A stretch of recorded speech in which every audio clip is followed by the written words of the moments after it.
मुरिया नाम के एक गांव में रहते थे दो भाई। बचपन से ही उनकी हमेशा झगड़ने की आदत थी। इस वजह से बड़े होने पर दोनों साथ में नहीं रहते थे। दोनों के घर अलग थे।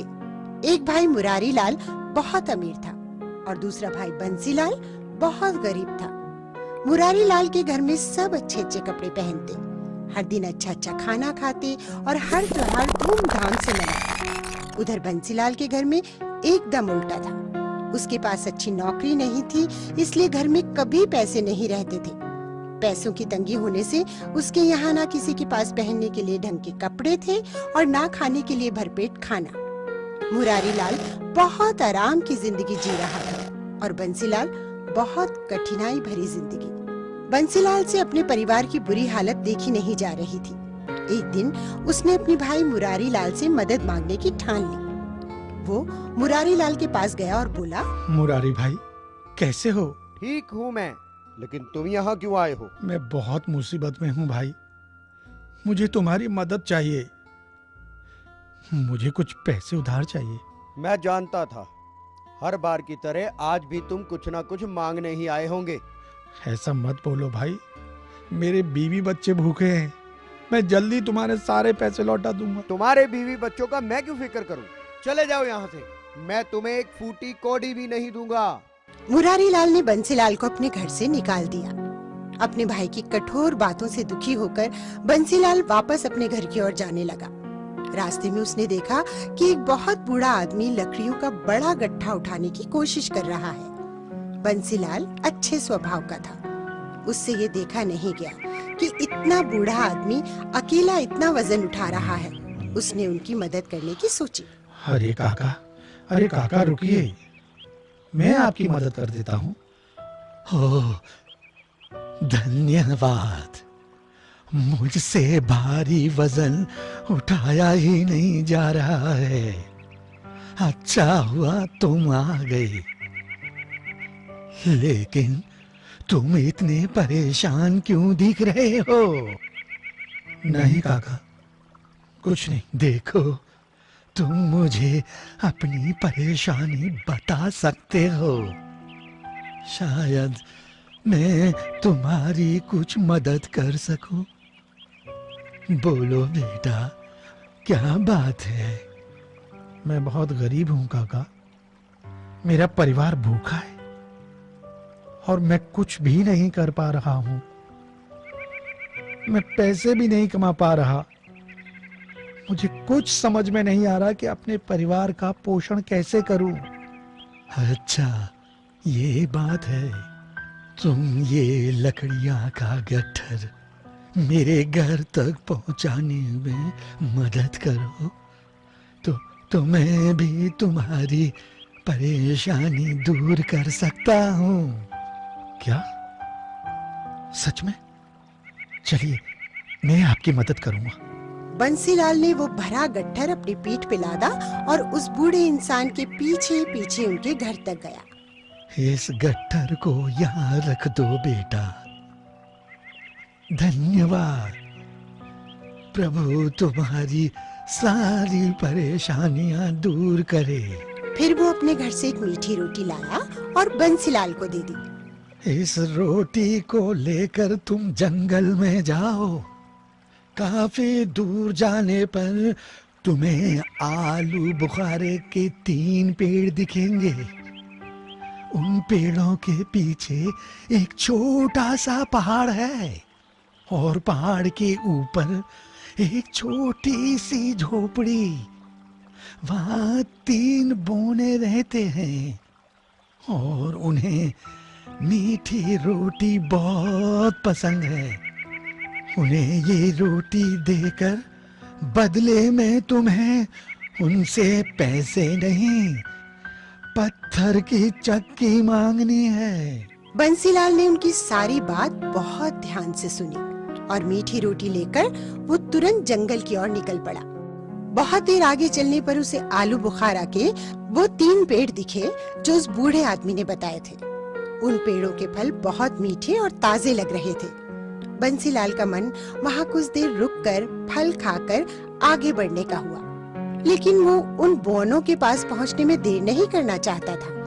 उसने अपनी भूख को नजरअंदाज किया और आगे बढ़ता रहा। थोड़ा आगे बढ़ने पर उसे पहाड़ दिखा और उस पहाड़ के ऊपर एक छोटी सी झोपड़ी। झोपड़ी देखकर बंसीलाल खुश हो गया और एक नई फुर्ती के साथ वो आगे बढ़ने लगा। वो झोपड़ी के अंदर गया और उसने देखा वहाँ 3 बौने थे। बूढ़े आदमी की सारी बातें सच थी। वो पहले से ही मन उस बूढ़े आदमी का धन्यवाद करने लगा। बंसीलाल ने पहले कभी बौने नहीं देखे थे। उन्हें देखते ही वो थोड़ा उत्साहित हो गया। उनके हाव भाव, उनके कपड़े, उनकी टोपी आदि देखता ही रह गया। वो भूल गया कि वो किस काम के लिए आया था। लेकिन बौने उसे देखकर बहुत नाराज हो गए। लेकिन बंसीलाल अपने उत्साह में उनका गुस्सा देख ही नहीं पाया। अचानक बौना बोला, कौन हो तुम? अंदर कैसे आ गए? बंसीलाल अचानक उनकी आवाज सुनकर सहम गया और होश में आया। मैं बंसीलाल हूँ। कौन बंसीलाल? हम किसी बंसीलाल को नहीं जानते। तुम जरूर कुछ चुराने आए हो। इसे पकड़ के बांध देना चाहिए। ये सुनते ही बंसीलाल डर गया और उसके हाथ से वो मीठी रोटी नीचे गिर गई। नहीं, मैं कोई चोर नहीं हूँ। मैं तो ये मीठी रोटी देखते ही बौनों का गुस्सा कुछ इस तरह गायब हो गया जैसे बारिश के बाद गर्मी गायब हो जाती है। अरे, इसके पास मीठी रोटी है। हमें मीठी रोटी बहुत पसंद है। क्या ये तुम हमारे लिए लाए हो? हाँ, मैं ये आपके लिए ही लाया हूँ, लेकिन मैं ये बेचने के लिए लाया हूँ। कोई बात नहीं, हम इसे खरीदेंगे। तुम्हें इसके बदले में क्या चाहिए? तुम जो चाहो ले सकते हो। धन्यवाद। मुझे इसके बदले में पत्थर की चक्की चाहिए। हमें मंजूर है। ये लो चक्की।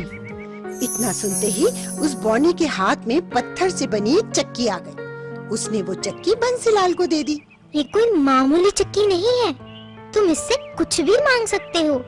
जब तुम इससे पीसोगे तब ये चक्की तुम्हारी हर इच्छा पूरी करेगी। लेकिन एक बात का विशेष ध्यान रखना, काम हो जाने पर इस चक्की को एक लाल कपड़े से ढक देना, जिससे ये चक्की रुक जाएगी। मैं समझ गया। आपका बहुत बहुत धन्यवाद। खुश होकर बंसीलाल वो चक्की लेकर अपने घर वापस आ गया। घर में उसके बच्चे और पत्नी का भूख से बुरा हाल था।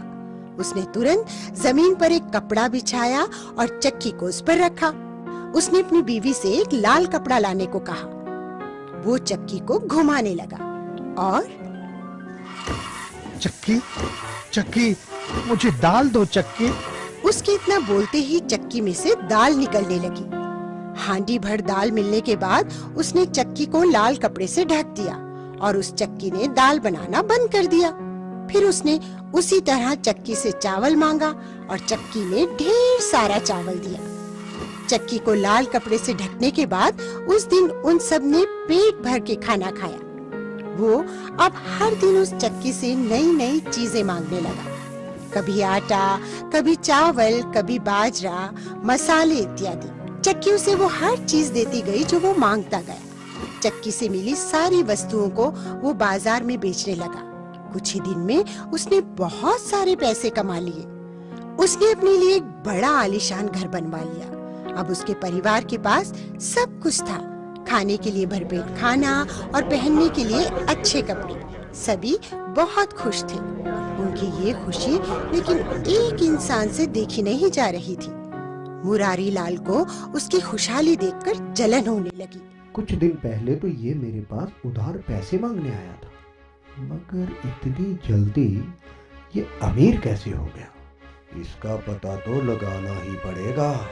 जरूर कोई चक्कर है। ऐसा सोचकर एक दिन वो अपने भाई बंसीलाल के घर में चुपके से घुस गया। थोड़ी ही देर में उसे चक्की के बारे में पता चल गया। अगले ही दिन उसने उस जादुई चक्की को चुरा लिया और अपने परिवार के साथ गांव छोड़ने की ठान ली। चक्की लेकर वो गांव से निकल पड़ा। वहाँ पास ही एक सागर था जो उसे पार करना था। वो सभी नाव में बैठकर सागर पार करने लगे।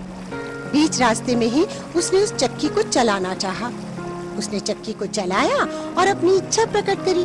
चक्की, चक्की, मुझे नमक दो चक्की। बस फिर क्या था, चक्की ने नमक निकालना शुरू कर दिया।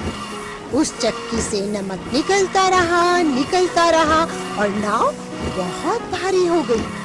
अपने लालच के चक्कर में मुरारी लाल ने उस चक्की को बंद करने का तरीका ही नहीं देखा था। अब वो चक्की घूमती रही और उससे नमक निकलता गया। नमक के भार से उसकी नाव डूब गई और मुरारी लाल का पूरा परिवार उस सागर में डूब गया। फिर भी चक्की से नमक निकलना बंद नहीं हुआ। आज भी उस चक्की में से नमक निकल रहा है। शायद इसलिए सागर का पानी खारा हो गया है।